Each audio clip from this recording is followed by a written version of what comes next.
Seuraavaksi autourheilun pariin. Monelle autourheilua harrastavalle nuorelle miehelle niin tavoite on selvä. Formula 1, ei sen vähempää.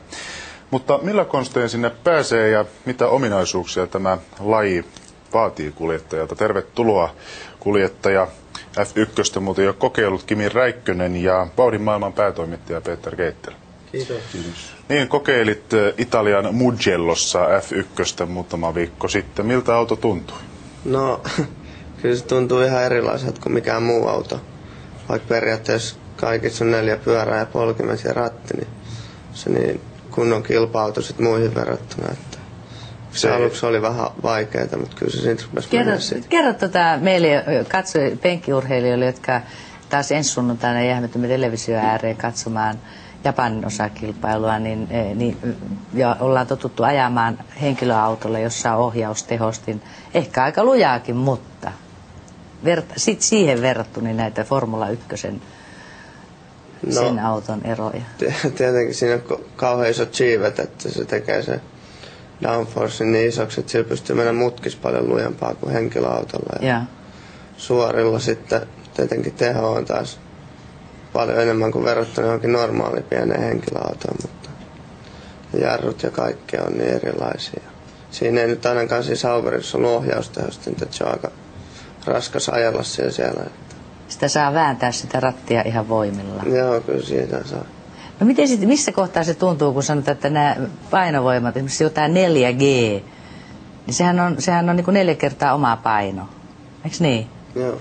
Missä se tuntuu kropassa? Niskassa se eniten tuntuu, että jarrutuksissa siinä taitaa olla vähän yli 4G:tä parhaimmillaan. Niskasi on niin kuin varmaan kovimmillaan. Voiko sitä ylipäätään autoksi kutsua tuommoinen ohjus, joka menee 300 ja kaikki paikat on kipeitä sen jälkeen? Onhan se aivan eri maailmasta kuin esimerkiksi Leenan, ei nyt sanota merkkiä, mutta niin auto. Joo, kyllä, joo. Voi sitä kutsua, että siis periaate on sama, että samalla lailla sitä ajetaan, vaikka mennäänkin vähän kovempaa. No Saubertalli järjesti nämä koeajot sulle. Missä mielessä? Ja vielä koeajot meni varsin hyvin. Päihitit sen testikuljettajankin, joka siellä on Pedro Dinizin. Niin mahtoi olla aikamoinen vastaanotto sitten. Yllättyneitä olivat vai minkälaiset reaktiot? No oli ne tosi yllättyneitä sillä, että ne sanoi, että jos onkin sekunnin tai 2 sekunnin päähän pääsee niistä, niin se on ihan hyvin, että...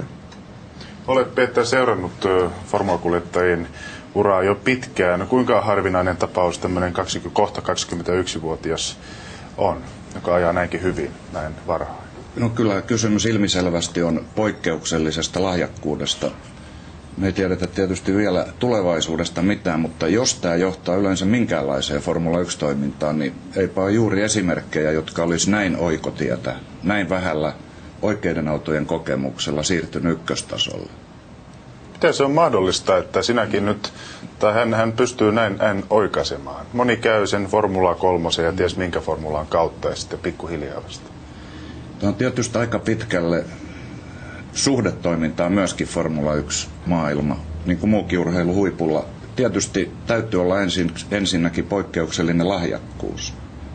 Mutta jos semmoinen löydetään, niin silloin nämä managerivoimat astuu aika voimakkaasti kuvaan ja siinä vaiheessa ratkaisee kaikenlaiset hyvät suhteet, joita nyt näissä taustavoimissa. Kimin taustavoimathan on siinä suhteessa samat kuin nuorena ykkösiin menneen Jenson Buttonin.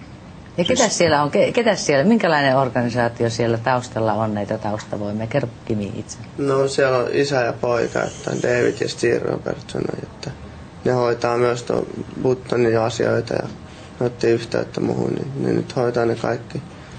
Et mulle ei jätetty kuin ajaminen ja se nyt varmaan aina oikea tapa, että jos haluaa huipulle, että on joku, kuka osaa asiansa ja tietää paljon ihmisiä, niin hoitamassa niitä. Ja nyt heidän seuraava tavoitteensa, mitä he nyt tekevät sitten tuotteella tai lahjakkuudella nimeltä Kimi Räikkönen? No tietenkin ne yrittää saada mut mahdollisimman pian sinne Formula 1, että se on kaikki etu siinä kohtaa sitten.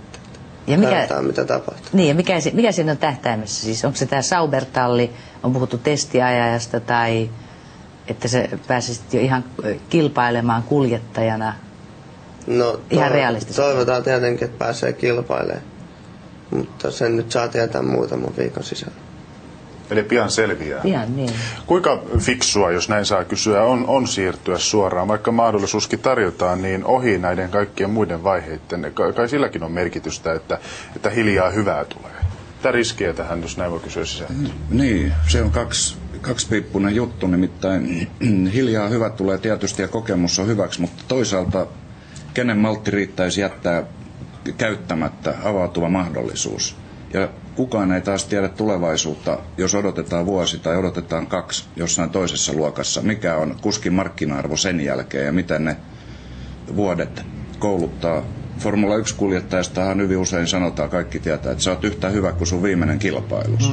Jos tapahtuu, jos joutuu välillä huonoon tiimiin tai jotain tämän tyyppistä, niin saattaa olla, että se markkina-arvo putoaakin ja se johtaa siihen, että tietysti yritetään mennä mahdollisimman kovaa eteenpäin. No mikä se Kimi sulle olisi se unelmatiimi, johon sinä haluaisit? No ei se varmaan kuin 2 tiimiä, millä voi voittaa niin kuin realistisesti maailmanmestaruuden, niin Ferrari tai McLaren, ja se olisi sitten jossain vaiheessa. Onko se näin kiveen kirjoitettu, että se on tämä Ferrari tai McLaren ne tallit? No, kyllä jotain kummallista pitää tapahtua tällä hetkellä, jos joku muu merkki, joku muu tiimi voittaa. Se vaan on näin, vaikka siellä on monella muulla tiimillä varmasti hyviä kuljettajia ja talouskin kunnossa, mutta jostain syystä se on nyt tällä hetkellä näin. Kaikkihan muistaa 90-luvun alun, joka oli täysin Williamsin dominointia, ja nyt on sitten toisenlainen aikakausi. Moni hyvä kuljettaja on tosiaan vaipunut unholaan sen takia, että talli on ollut väärä, tekniikka huonoa ja liian vähän rahaa. Kuinka paljon sinä tavallaan pelkäät, että joutuisit tällaiseen tilanteeseen? Sanotko ei huonolle tallille?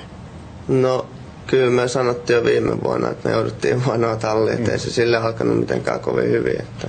Tiedät markkina-arvosi toisin sanoen. Joo, no ei siinä mene kuin nimipilalle, ja jos et sä pysty voittamaan, niin ei se ole hyväksi kenellekään sitten. Että totta kai siitä saa kokemusta, mutta se on parempi, jos se menee suoraan johonkin voittajatalliin tai tiimiin, millä on mahdollisuus edes voittaa kisoja. Niin se on helpompi sitten managerienkin markkinoida sua sen jälkeen. Miten sitten, mutta sillä kokemuksella, että ajaa sitten vaikka vähän heikommassakin tallissa, niin sen painoarvo tässä vaakakupissa se ei sitten ole niin hyvä, koska onko se niin, että Formula 1, niin siinä menestyy ajajana, oppii mitä enemmän ajaa?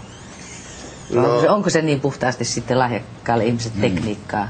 Kyllä perinteisesti on sanottu muun muassa autourheilusta, että ei ole mitään kirjekurssia, jonka avulla voi oppia kilpa-autoilijaksi, vaan se on ainoa se ajaminen ja se kilpaileminen. Ja silloin tarvitaan tuloksiin mahdollisimman hyvä kalusto. Siinä ei ole mitään semmoista muuta tietä mennä. Tekniikka ja koko tiimi.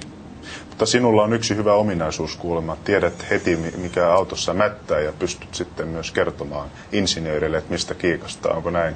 No, mulla ainakin nyt, tai ei sitä vaikea itse sanoa, mutta ainakin hyvin sanoa aina säätöjä ja muutenkin, jos on joku pikku ongelma tullut. Niin.